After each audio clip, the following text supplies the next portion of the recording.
Hello YouTube.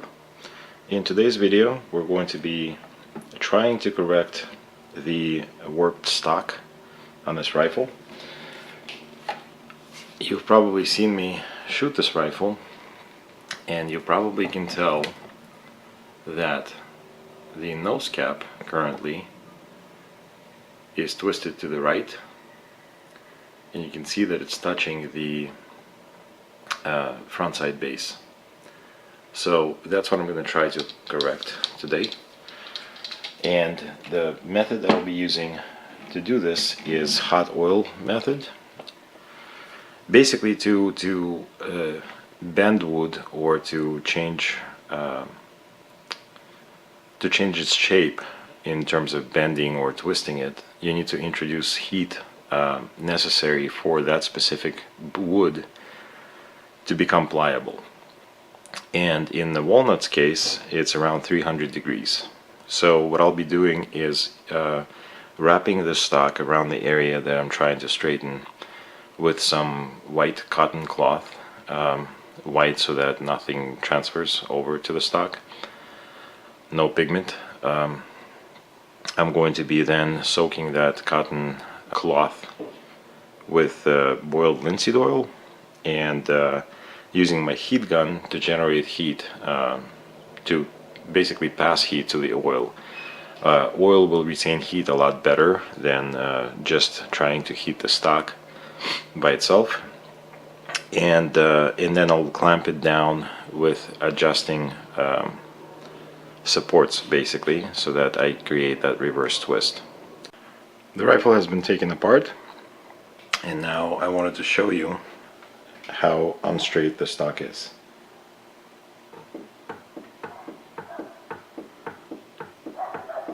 Hear that noise?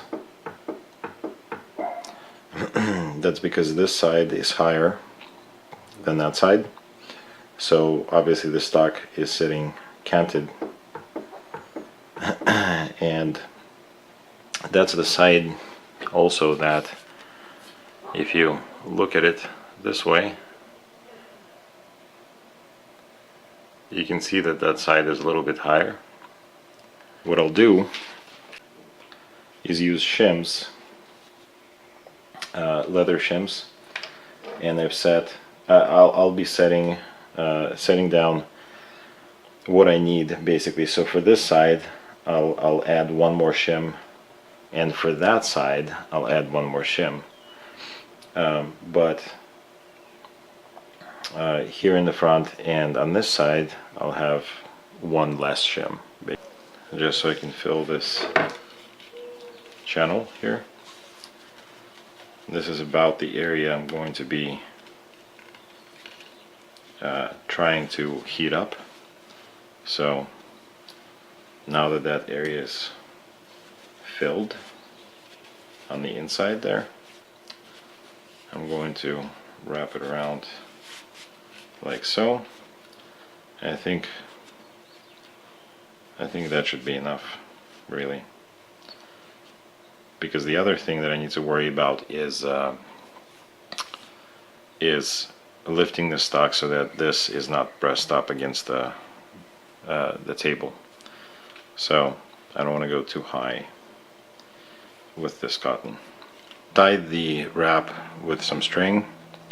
I didn't go in the center because that's where I'm going to be applying heat, and this is not a natural thread, so it's going to melt, I think, if I apply it in the center.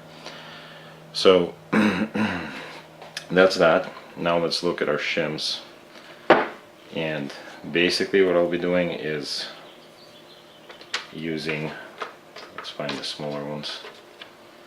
So I'll be using 3 on the side where I'm trying to straighten the stock or the raised spot, 2 on the other side. So I'm just going to set them down like this, and then I'll be doing 2 here. I don't know if you can see that. Yeah. I'll be doing 2 here and 3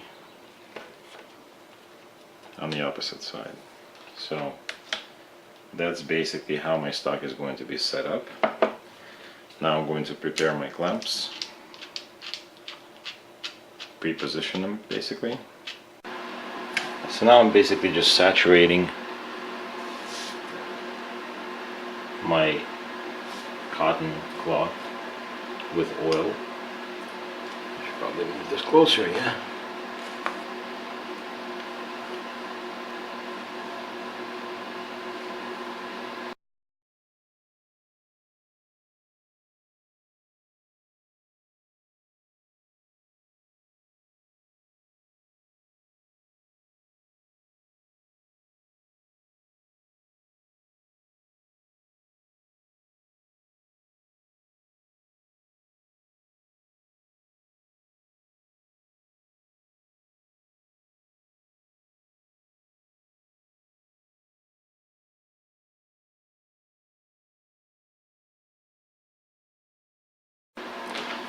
Alright, I now have my heat gun here. This is what I'll be using, and I've set the temperature very high, so we'll see how it goes. You see the temp is set to 1500. I'm going to lift it and start heating the stock.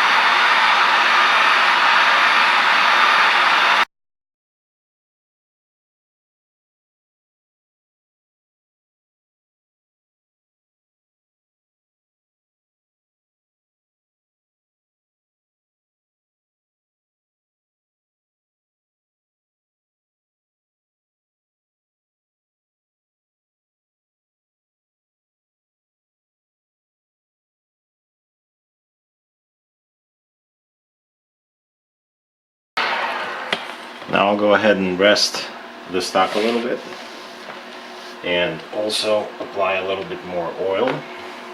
So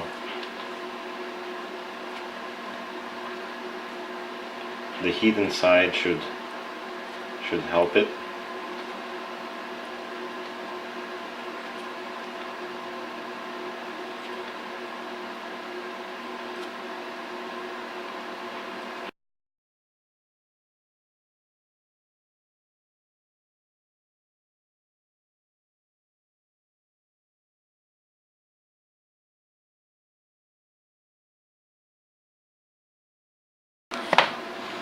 And we'll let it rest again and kind of absorb that heat.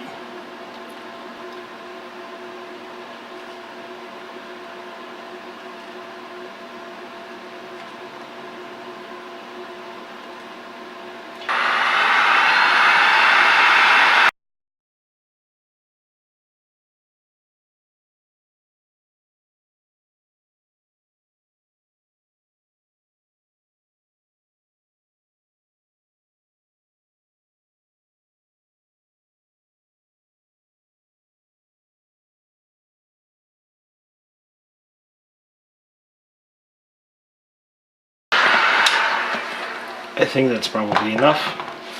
So what I'm going to do is move my pad and clamp the stock. Okay, so now the stock is clamped and resting, and I'll bring you back and show you if or what happened basically to it. So we'll see if it's fixed or not. Alright, so I put the rifle together, and while I had the forestock clamped, I actually realized that one of my clamps slipped, so I didn't get as good of a twist on it as I wanted.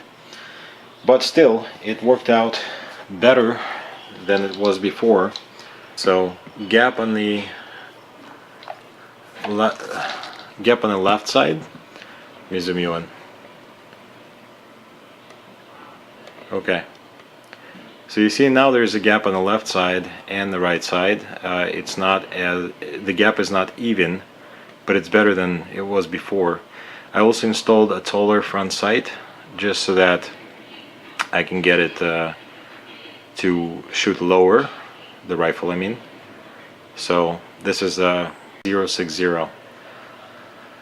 So that's how it looks now.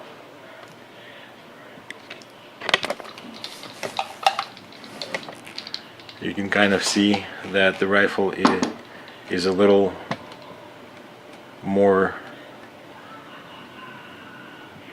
in line now, basically. No bases are twisted to the right. So I'm gonna say this rifle is now complete, and the only thing we need to do is go and shoot it and see if it shoots better than before, as in truer than before. And I also want to see, because I fixed the magazine lips so that I have no more issues with feeding. During the last session I had some problems feeding the left round from the magazine. So I fixed that, and I've changed the extractor out to number 4, or at least it looks like a number 4 extractor, and I had to reshape it to fit into this rifle. So we'll see if I am now extracting rounds without any issues. So I am hoping that I'll go to the range soon, in one of these mornings, and I'll post an update video of me shooting this rifle again, and we'll see how it does.